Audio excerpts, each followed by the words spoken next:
Loved, hated, he is undoubtedly a legend. A man who freed Cuba from a crushing regime and lived a communist dream. He is a hero to some, a dictator to others. His story takes us on a dramatic journey through some of the most explosive events of the 20th century. From the death of enemies to the death of friends, he is a survivor. Despite his legacy, he is a figure shrouded in controversy. A man of the people or an enemy of the state? For the first time, we can unravel the truth behind Castro, man and myth.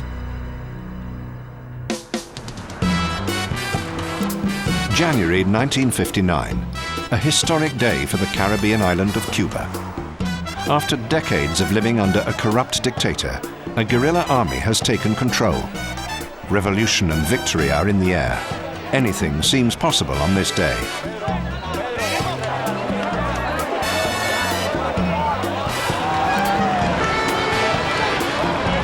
The streets of Havana ring with the sounds of celebration. Huge crowds surge to see their liberator.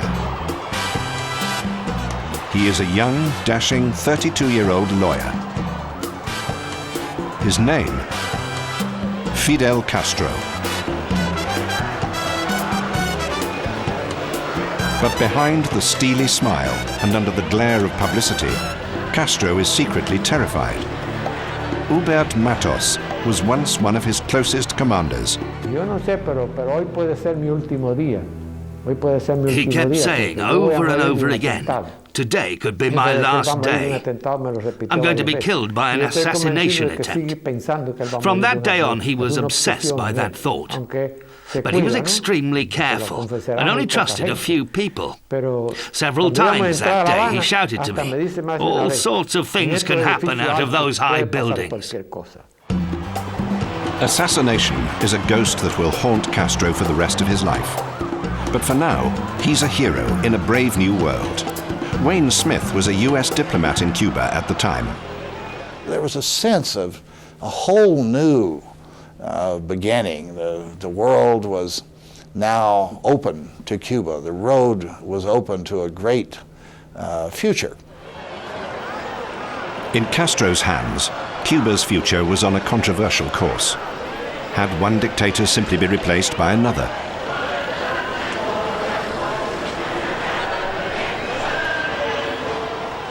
As the crowds gathered to hear his address, an extraordinary vision appeared. A clever PR stunt or an act of God? The episode with the dove was pure showmanship. They had prepared it beforehand. Castro and his girlfriend together in the camp. They probably said at the camp, let's find a white dove to create the impression that we are really people who are committed to peace. I know some skeptics said, oh, it was a trained dove. My response to that was, that's even more impressive. You mean during the 2 years they've been up there fighting this guerrilla war, they've been training that dove to come back and land on his shoulder? That's politics. Political illusion or otherwise, one thing that is for certain is Castro's unshakable vision. After years of poverty, corruption, and American intervention, Cuba was promised open elections, economic reform, and free education and healthcare.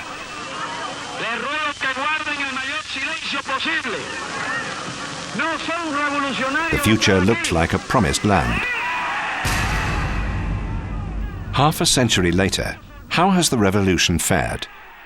Land was redistributed, medical care provided, and major education programs made illiteracy a ghost of the past. But at what cost?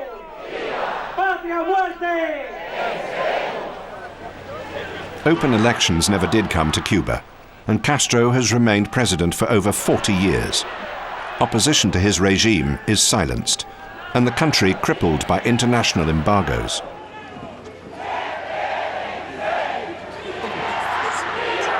Much of Cuba lives in poverty, and the people have little say in decisions that directly affect their lives.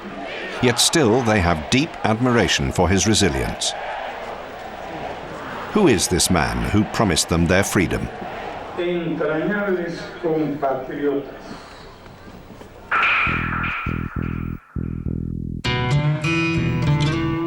The life of this revolutionary begins in northern Cuba, with an affair between a wealthy landowner and his cook.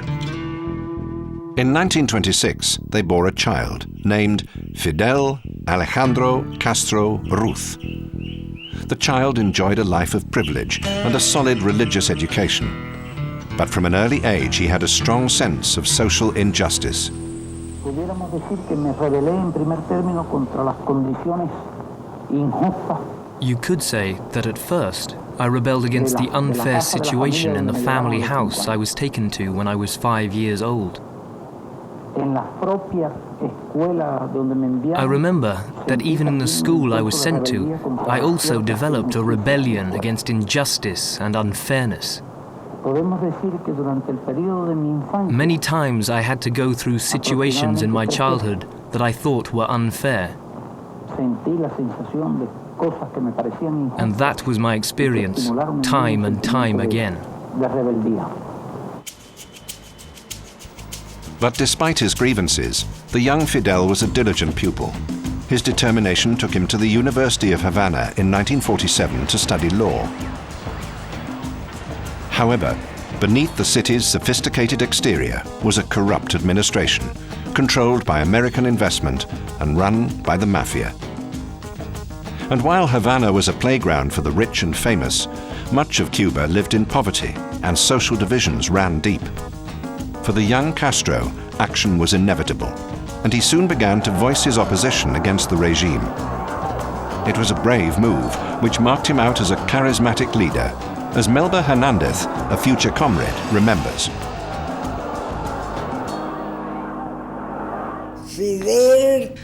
I dare say that Fidel Castro was one of the best-looking men of the university and the smartest in Havana. And there was another thing that was attractive about Fidel Castro, a very important thing. He was a great public speaker.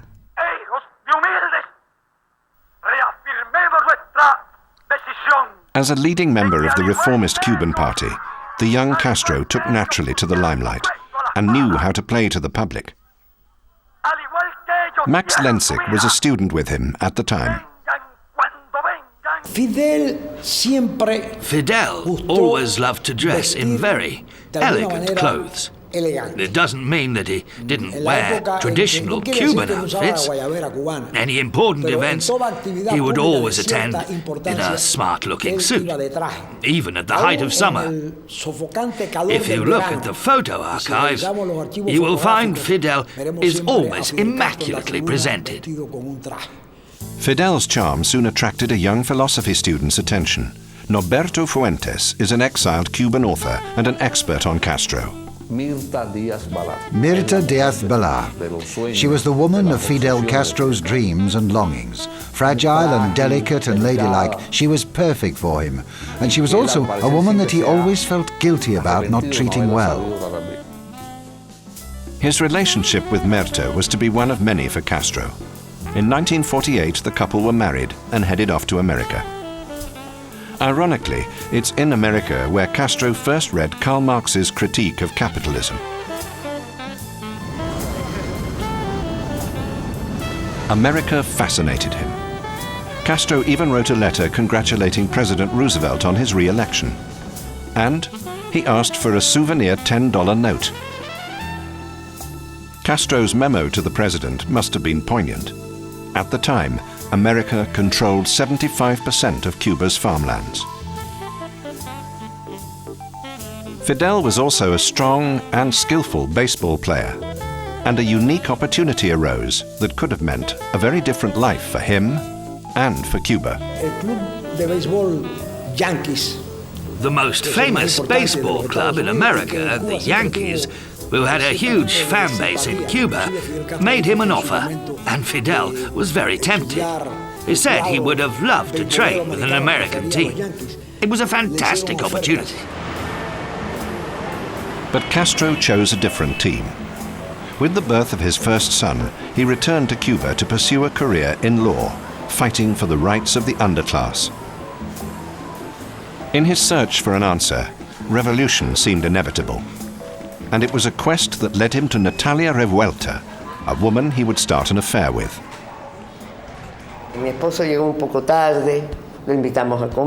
My husband and I invited him for dinner. We had a long discussion for nearly 4 hours, about his plan to start a revolutionary movement.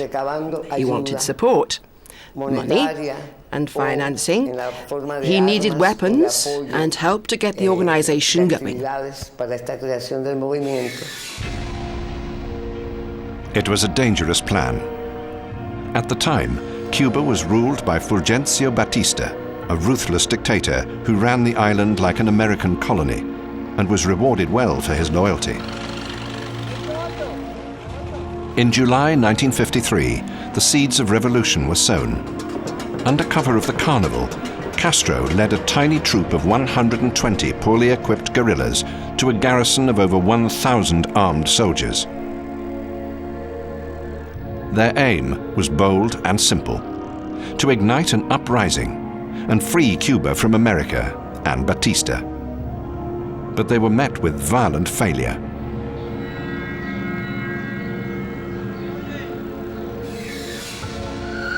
Amidst the death, however, there was a glimmer of hope. Under a 15-year sentence, Castro began to gather support, and from his cell, he penned letters to his new love. The letters from Fidel are very nice, very emotional. Our relationship was very sentimental. Just 18 months later, under public pressure, Batista was forced to release Castro. But his antics came at a price: divorce, death threats, and exile to Mexico. In 1955, he left a pregnant Natalia behind. Their daughter, Alina, was estranged from her father for years and is no friend to his utopian visions. Next to the high regard he has for women, he also has a deep disrespect of them, even misogynistic. He's incredibly impatient with them and doesn't like it at all if a woman tries to control or dominate him. Yet, despite all this, he has this amazing intuition for people, and he understands how to influence and lead people through gut instinct rather than brute force.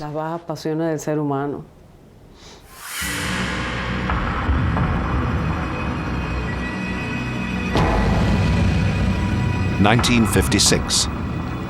Castro returned from exile with a new, trained squad. Batista's troops immediately crushed them. With some 300 rebels against an army of thousands, they retreated to the mountains. Could they ever win the fight for freedom? If Castro had any doubts, he hid them well. The slightest hint could have been disastrous. He then pulled an impressive PR stunt. Granting secret interviews to Western journalists, he hoodwinked the media into believing his rebel army numbered thousands. Here was a legend in the making. We gladly suffer cold and rain and the hardship of life in the mountains. But Batista soldiers care when they are sent up here.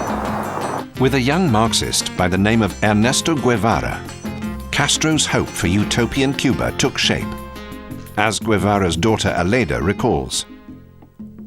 Estos dos hombres, a pesar de no haberse conocido, haber nacido en países diferentes, culturas diferentes. These two men were joined together in history, despite not having known each other and being born in different countries and coming from different cultures.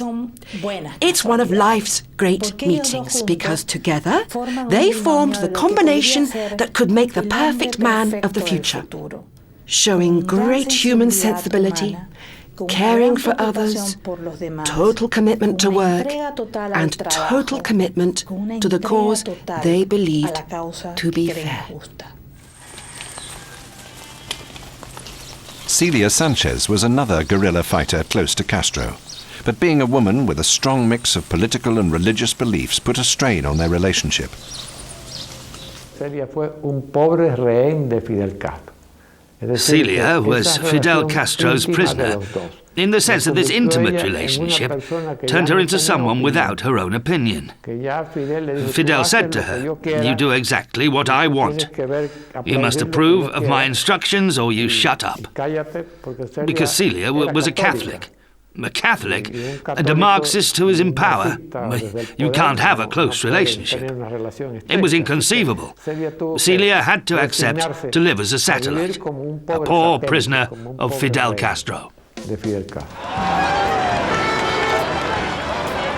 2 years later, as Castro predicted, the rebels grew in strength. On New Year's Day 1959, Batista fled Cuba. The hour of victory had come. After years in the wilderness, Castro settled in the luxury Havana Hilton. But with Batista overthrown, America was anxious to know more about this revolutionary's plans. This week, Fidel, as everyone in Cuba calls him, has been away in the hill country, where he made his home for 2 years. A few hours ago, he returned to his apartment on the 23rd floor of the Havana Hilton Hotel. Good evening, Fidel Castro. Tell me, Fidel Castro, are you concerned at all about the communist influence in Cuba? Oh, I'm not worried because really there is no threat about communism here in Cuba. You want? Fidelito. Hello, Fidel Jr. Hi. That's a very good-looking puppy you have there. Is he yours? No, it's somebody gave it to my father for a present. Uh-huh. Do you have a dog of your own? Yes, I have 2 dogs. 2 dogs? What kind of dogs are they? Well, of all the little. Just small ones, huh? Fidel, when was the last time you were in the United States? Well, I was in the United States from October to December in 1955. In 1955? When do you think you'll be visiting us again? Oh, well, I choose the lie. I think when I have a chance. The opportunity arrived just 4 months later, when Castro was invited by a publisher to New York. What he didn't realize was that the CIA was already planning his assassination. Initially eager to stay on America's side, Castro's visit caused a sensation.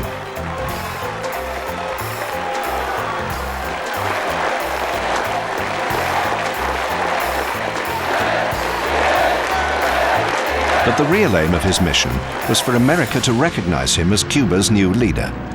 Raúl Corrales was Castro's personal photographer at the time. Almost all Latin American leaders that went to Washington at the time asked for financial support in one way or another.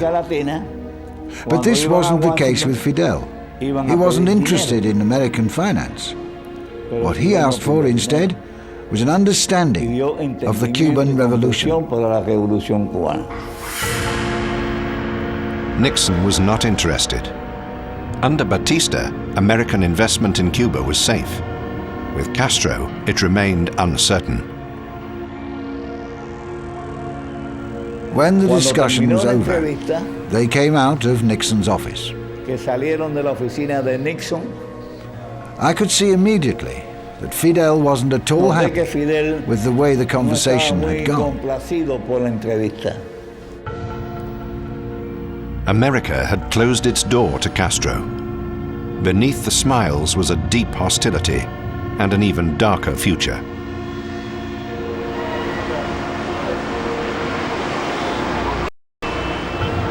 Castro remained unshaken.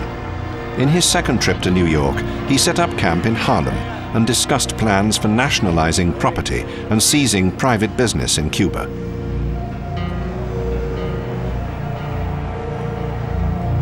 The news was devastating to American investment, but things were about to get worse. The Soviet Union extended the hand of friendship to Cuba. It was the start of a complicated relationship, and one that would place the island at the heart of a major Cold War confrontation. Was Fidel really the people's hero?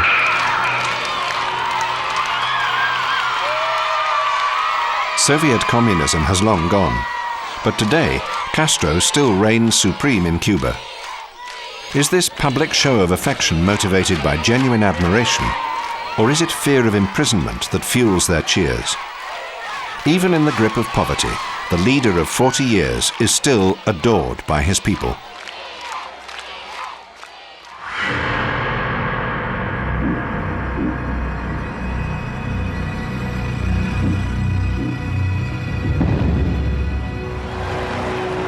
For some of Castro's closest allies, the new Cuba was built on cruelty, and trying to break free was a dangerous game, as Huberto Matos discovered.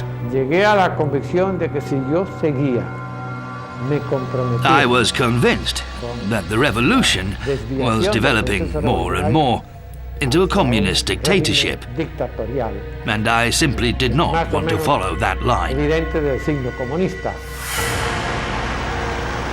Matos soon stepped down from his position as commander. Castro demanded his arrest on the grounds of being a counter-revolutionary. The order was executed by a close comrade, Camilo Cienfuegos.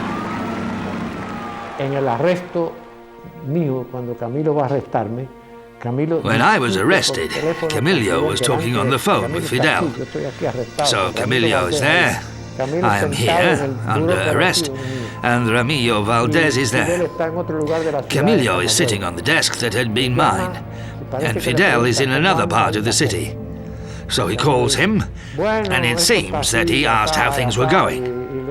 Well, they say this and that, but Camilo says, I think we messed up. We should have managed this in another way. Well, Fidel was used to insulting his men, and he must have said something really bad. I could tell from the expression on Camillo's face, and Camilo kept on insisting that many officials were unhappy, even disgusted, that they'd given up their weapons and wanted to leave. And Camilo remains on the phone. Fidel must have said something really offensive, the most offensive thing you could say to somebody. And I saw the look on his face, and from that thought to myself, that's the end of Camilo Cienfuegos. Camilo Cienfuegos followed the order and locked up his friend. But just days later, on a flight to Havana, he mysteriously disappeared.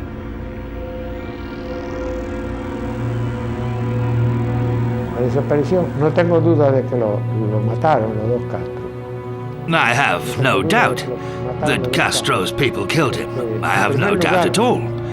In the first place, a plane from Camagüey, a city from inside the country, to Havana. This plane can't just disappear with no sign. And second, the pilot that flew with Camilo has flown with me before. I know him. He was a professional pilot.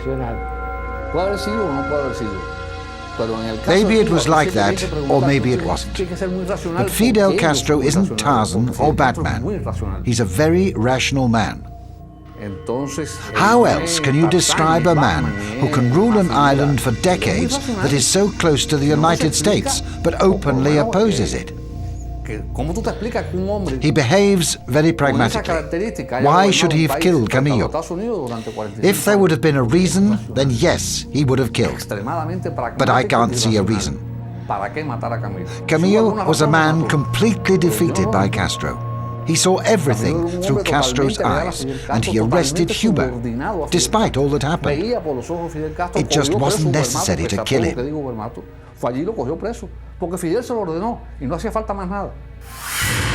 Camilo's fate remains unresolved to this day, but Hubert Matos's future was certain.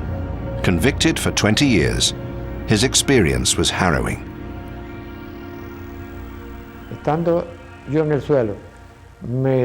I was lying on the floor, and they brought me back round with what they pretended to be a glucose injection. It was an injection made just so I could feel something, to bring my sensations back.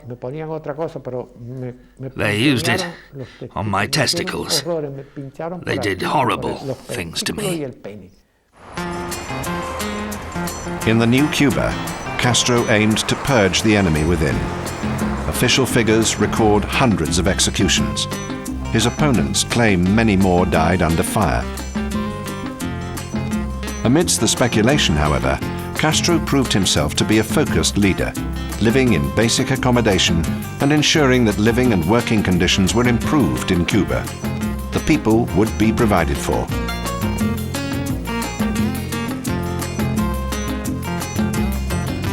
Fidel was also careful to keep himself allied to the Soviets. Having formally severed diplomatic ties with America, he was ever alert to the possibilities of attack.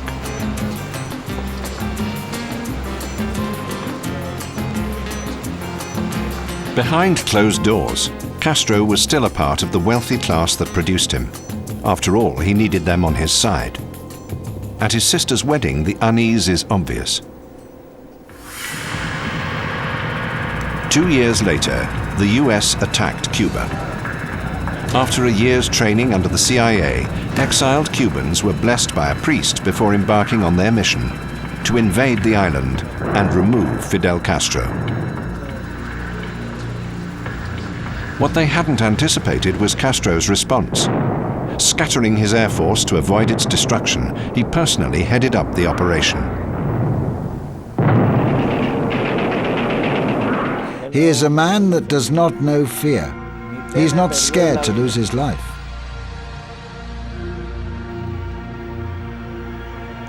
He personally commanded a tank to attack the ships. He coordinated this attack personally. Fidel Castro overwhelmed the US invasion in just 48 hours. The tiny island of Cuba was triumphant. The Bay of Pigs was their victory, and the world was in shock. But there was more to come. That very same year, he declared Cuba a socialist state.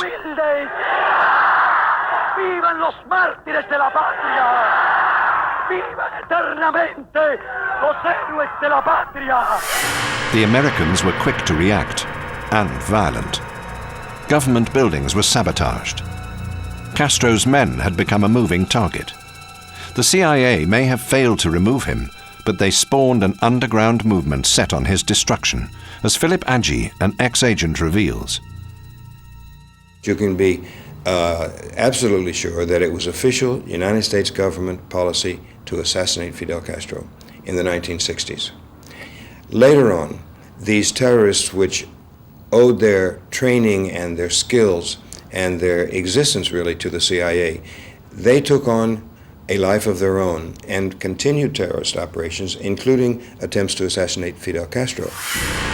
With Castro now in the communist camp, Khrushchev sent aid in the form of nuclear weapons. It was the start of a terrifying episode. When American spies detected the launching pads, the world was brought to the brink of nuclear war. All ships of any kind bound for Cuba, from whatever nation or port, where they're found to contain cargoes of offensive weapons, be turned back. Kennedy issued an ultimatum: dismantle the weapons or face war.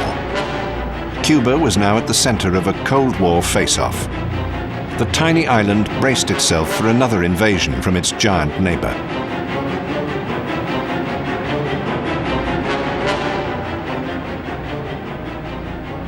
As the world waited with bated breath, in the final hour the superpowers stood down.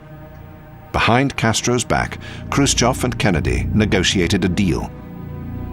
A Soviet diplomat was sent to Cuba to smooth over relations, but that did little to calm Castro's rage.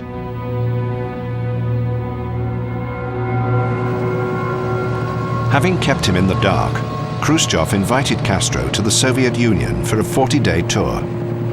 America was now a constant threat, and Castro needed Soviet support more than ever. Cuba's survival depended upon it. Relations were tense. Could these communist comrades ever make amends?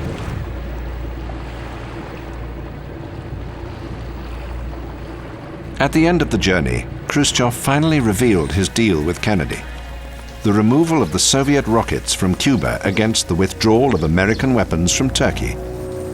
Had Castro merely been a pawn in a game of world powers?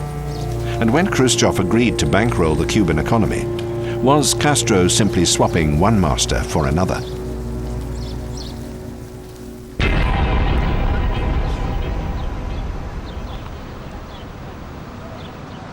Meanwhile, the enemy was turning. Just 2 years after the Cuban Missile Crisis, something extraordinary happened. The US president entrusted French journalist Jean Daniel with an encoded message for Fidel Castro, a message of peace. Il m'a dit, vous allez à Cuba. He said, you're going to Cuba, and there is something that interests me about that man. He speaks and says, you know, the whole world believes that I have something against him because he's a communist. But it's not true. I couldn't care less.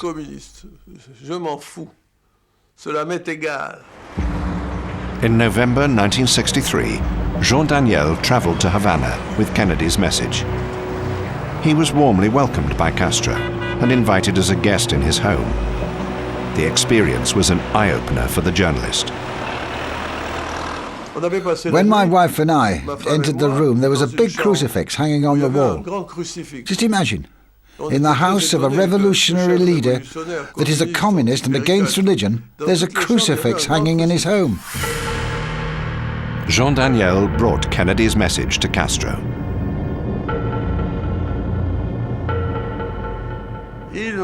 Castro told me, you know, you are a messenger of peace. After hearing Kennedy's message, I know. The man that once wanted to kill me has changed his opinion, and after the experience I had with the Russians, I've changed mine as well. Maybe there is a possibility to find an agreement with this man. That very same hour, over 1,000 kilometers away, the world and Castro were about to suffer a terrible shock. So Castro prepares his response for Kennedy.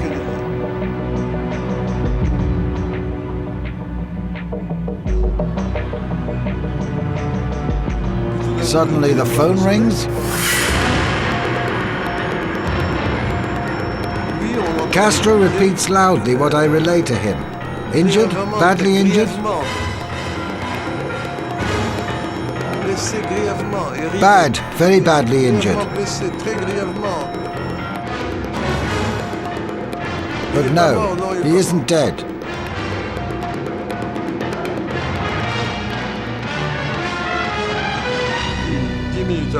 Then 10 minutes later, Dorticus calls and tells him on the phone Kennedy's dead. Castro then starts talking like an actor. My dear Jean Daniel, you understand your mission is over, it's finished. No more peace message. God knows who will succeed him. Maybe he is dead because of what he told you. Maybe he's dead because there's a possibility of getting closer to us. We will never know. But something I am sure about is that now that he is dead, everybody will think that I masterminded the assassination. And I told him at that moment this was possible because Kennedy had attempted to assassinate him. But Castro replies, absolutely not. This is not like me. I wouldn't do this. After this evening, I thought that maybe this could have been the first American president that I could have got on with. After Kennedy's death, Castro had no choice but to push on. With his industrial minister Che Guevara, they continued to build their dreams of a better Cuba. Together, they were the revolutionary dream team, inspiring communist and third world states around the world. But the relationship had its tensions, as Guevara's daughter remembers. My uncle Fidel is a very stubborn man. When he says this has to be done, he demonstrates that it can be done, and he will put all his effort into it until the job is finished. And I believe that my father was the same. But while Fidel moved effortlessly into leadership, Che had his doubts. Castro was born to rule, steering the country through economic embargoes and handouts from the Soviets. Guevara struggled. The harsh realities of Cuba's economy shattered his dream of a communist utopia. In 1966, he abandoned the ruling elite, criticized the Soviet Union as imperialist, and headed off to fight for a guerrilla army in Bolivia. The mission was doomed.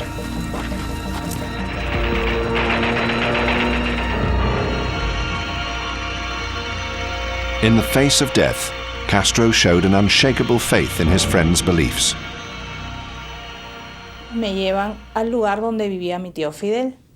They took me to my Uncle Fidel's flat, where Celia Sanchez lived as well, one floor down. And my Auntie Celia said, "Your uncle wants to talk to you." And this same evening, myself and all my older sisters went to talk to him. And then he sort of prepared us for the news.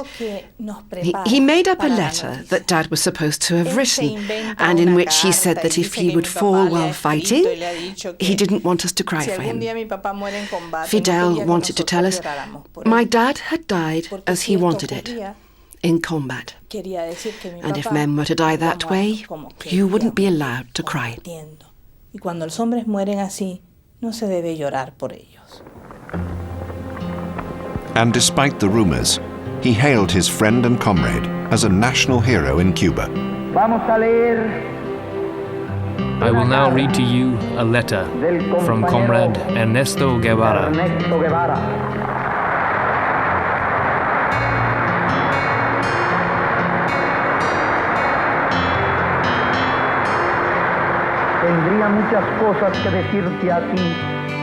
There is a lot that I want to tell you and our people, but I have the feeling that this is not necessary.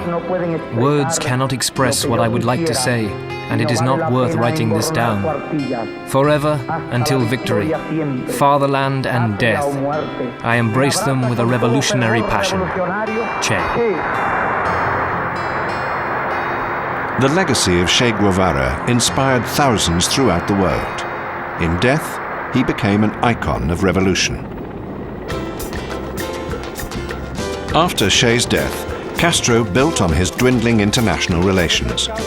In Moscow, Brezhnev promised support, but only on the grounds that Cuba created a Soviet-style bureaucracy. In Eastern Germany, Erich Honecker gave Cuba guidance in an economy that was now struggling to export sugar. Without their support and Castro's compliance, Cuba's fate may not have been so secure.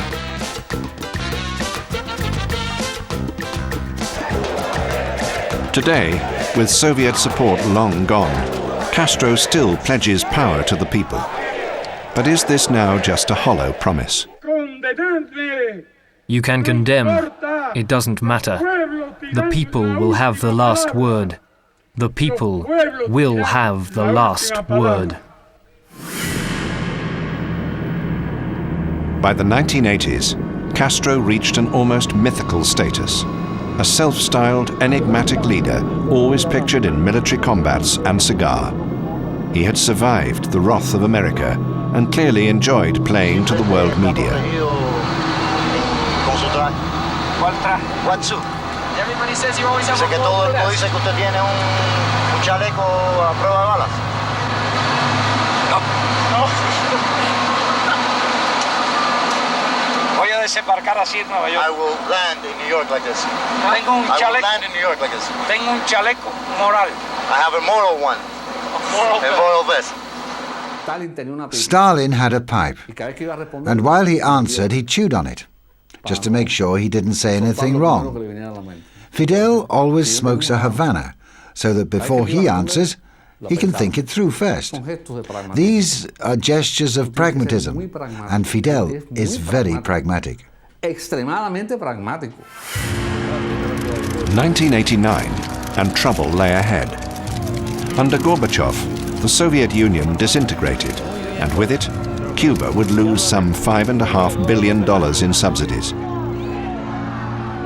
The former Soviet premier believes that Castro's turn to communism wasn't just about politics and ideology.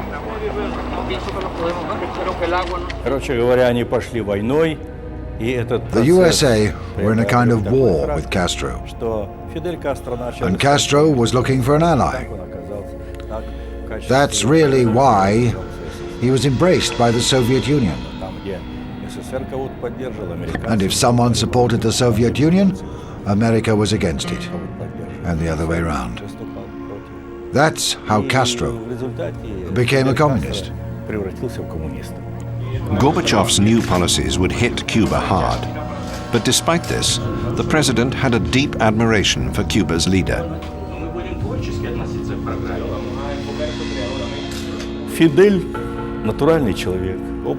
Fidel Castro is a political rock, and also very well educated.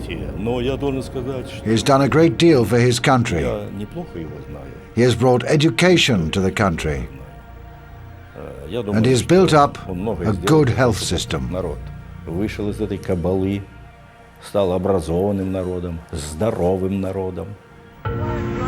As Soviet support diminished, America reared its head again.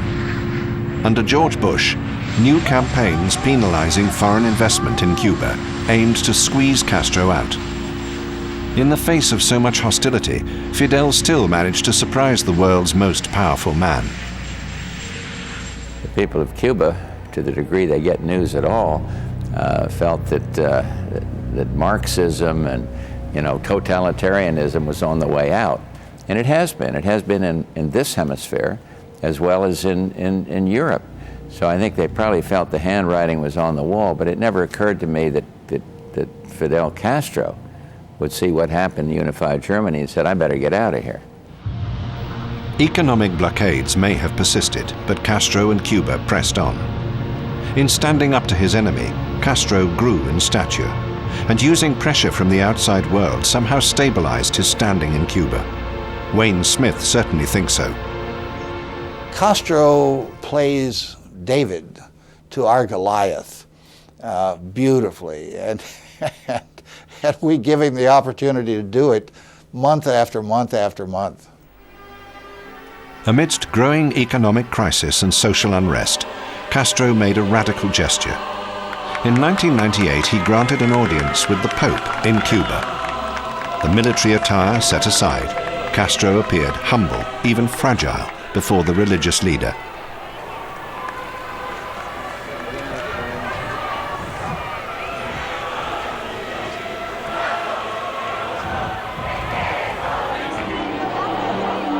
The revolution of 1959 had closed down many religious schools. To win the hearts of the people, Castro would have to embrace Cuba's Catholic soul. Perhaps his Jesuit school days were not entirely forgotten.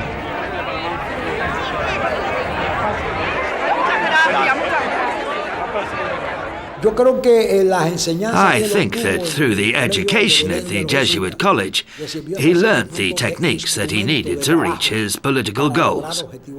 Fidel learnt a lot from Ignacio and from Loyola, but just as much from Lenin and Karl Marx. Today, Cuba is at a crossroads.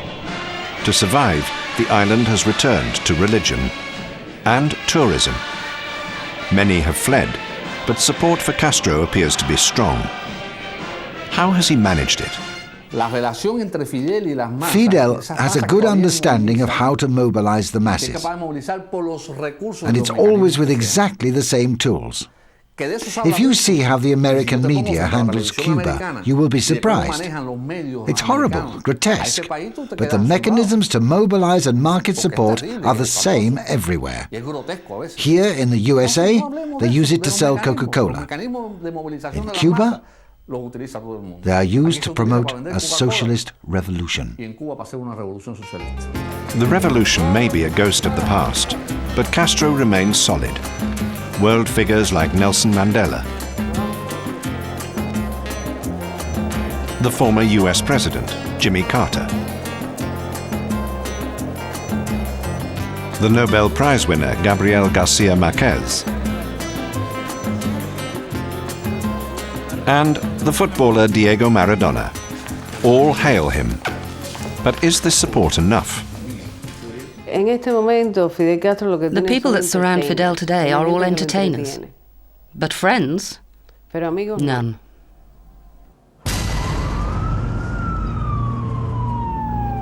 One man's vision and the sheer strength of his personality have shaped the Cuba we see today. But has Castro's legacy been to freeze the island ideologically?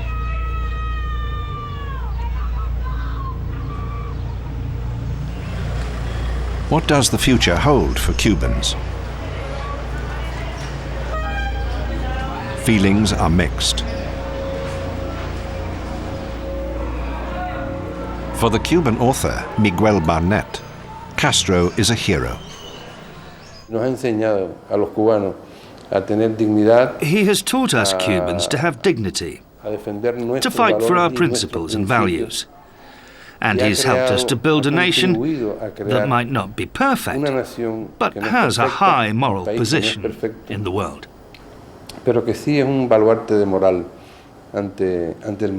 Cuba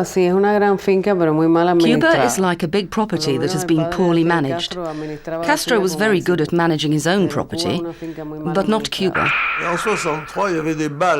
1963, there were great parties in Havana, nearly every evening, very happy. It was like electricity, full of cha-cha-cha. It was a very special revolution. I believed back then, at that particular moment, that maybe this would be different from other revolutions, the other socialists, the other communists, that maybe someone would manage to do it in a different way. But very quickly I changed my mind. I found him to be as bad as any other dictator.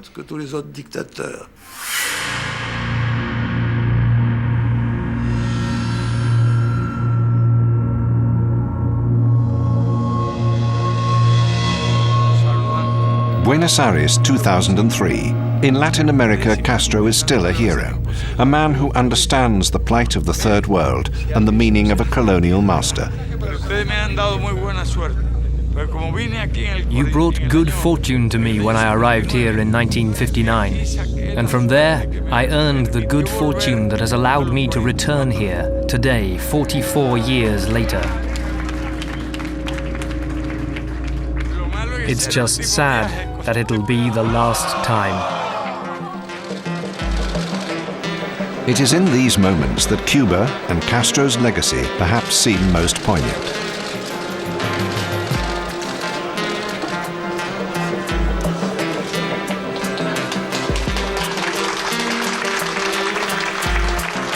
Generations of American presidents, Soviet leaders, CIA assassins have come and gone. But Castro has survived them all.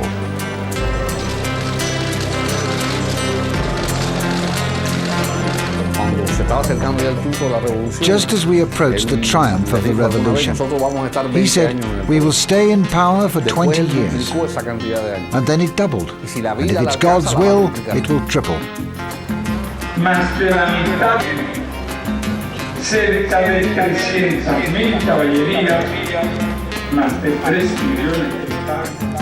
Fidel Castro has spent his life creating and surrounding himself with political legend.